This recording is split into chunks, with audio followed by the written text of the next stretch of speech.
Assalamualaikum warahmatullahi wabarakatuh. Perkenalkan, nama saya Zainul Danuwijaya, NIM 24310420051. Fokus pembahasan kita kali ini adalah salah satu strategi utama dalam penelitian kualitatif, yaitu studi kasus.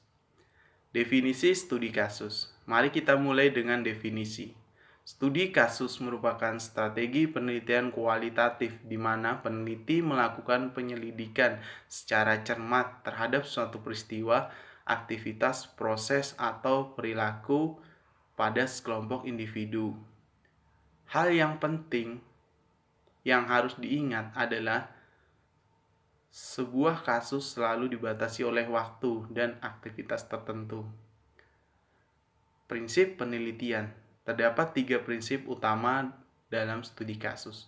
Yang pertama, fokus, yaitu menitik beratkan pada kejadian khusus dan masalah yang terikat oleh tempat serta waktu. Yang kedua, pengumpulan data. Peneliti harus menampung sumber informasi sebanyak-banyaknya. Yang ketiga, analisis. Analisis dilakukan secara spesifik untuk memahami satu masalah secara mendalam. Selanjutnya,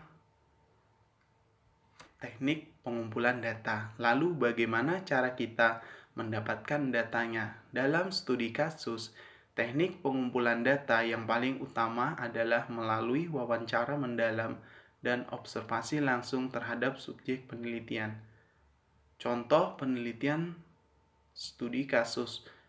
Untuk memberi gambaran nyata, mari kita lihat 2 contoh judul penelitian studi kasus. Yang pertama ada penelitian tentang kematangan sosial pada siswa homeschooling. Yang kedua, penelitian mengenai penerimaan diri ibu yang memiliki anak berkebutuhan khusus dengan status ekonomi menengah ke bawah di Bantul. Kedua contoh ini menunjukkan ciri khas studi kasus, yaitu masalah yang diteliti biasanya hanya dialami oleh segelintir orang atau sekelompok tertentu saja.